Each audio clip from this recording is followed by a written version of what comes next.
Good day, grade 3 learners. Welcome to our lesson for Mathematics 3, Quarter 3, Week 2, Day 2. Our topic for today is constructing bar graphs using different scales. Before we begin, please don't forget to like, share, and subscribe. Thank you. Activating prior knowledge. Bar graphs used in the previous day's lesson.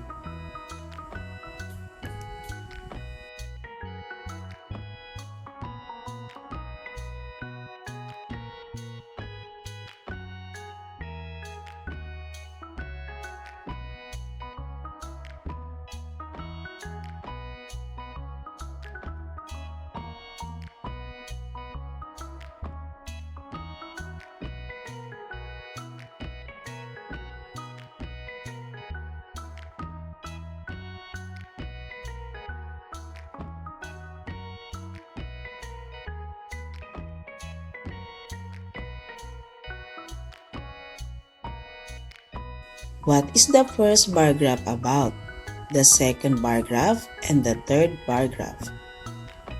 The answers are: the first bar graph is about the favorite subjects of grade 3 ipil-ipil learners.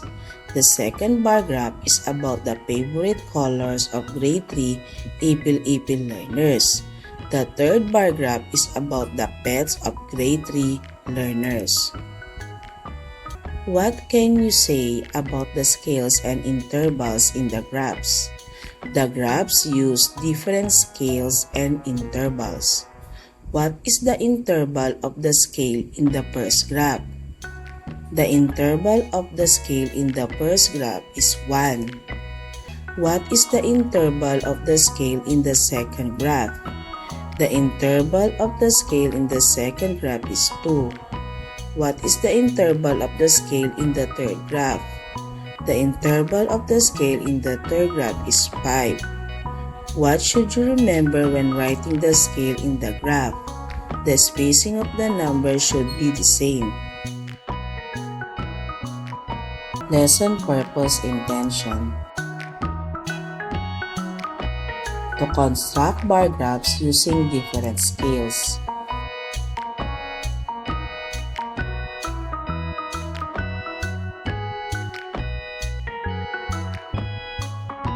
Lesson language practice. Everybody will going to read the lesson language practice.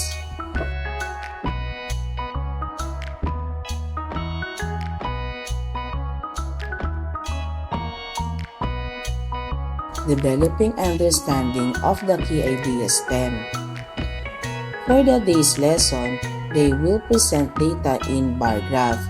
The same data will be presented in the graph, but different scales will be used. Ask the following questions. What should you remember when constructing a bar graph?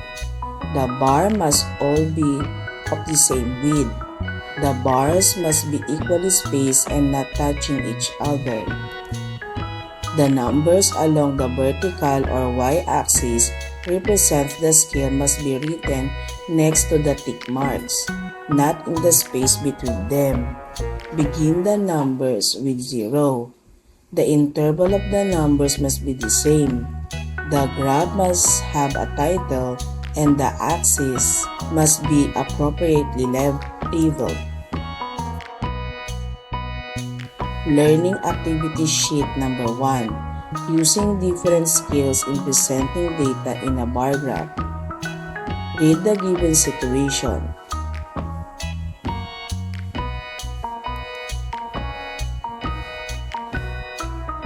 May collects bottles for a fundraising activity. The table shows her collection for a week. In groups, construct 3 different bar graphs using the provided grid paper. Use the data from the table and the given scale for each graph. Graph A, interval of 1. Graph B, interval of 2. Graph C, interval of 5. When you have finished constructing the graphs, answer the following questions.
deepening understanding of the key ideas 10.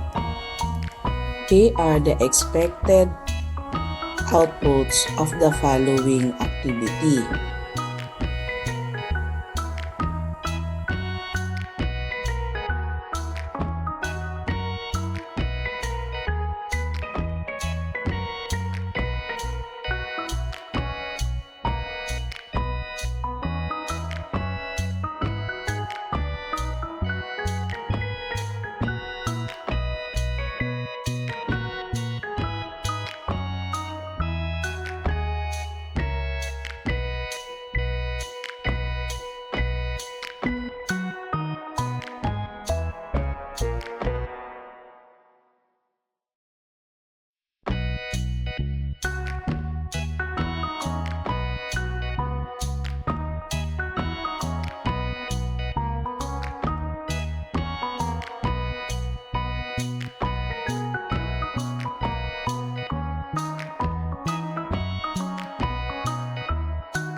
Making generalization and abstraction.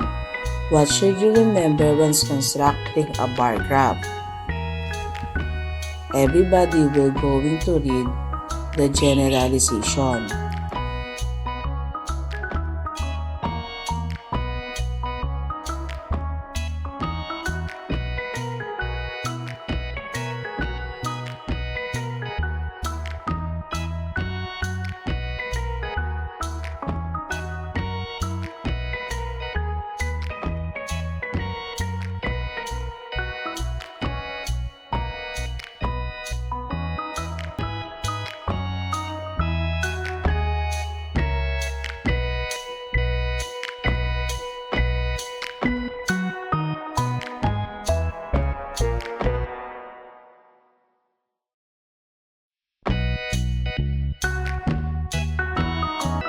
Evaluating learning. Present the data below in a bar graph. Use an interval of 2.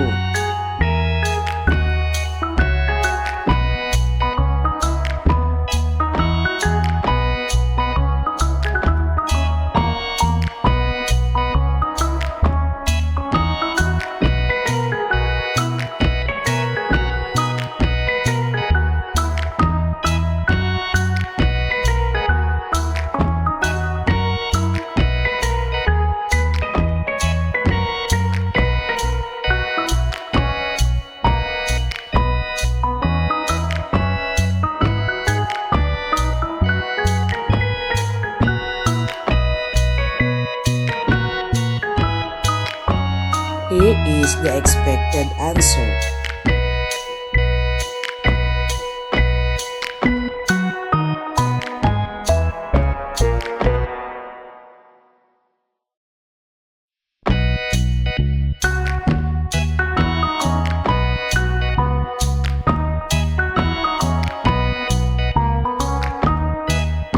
Great job today, everyone!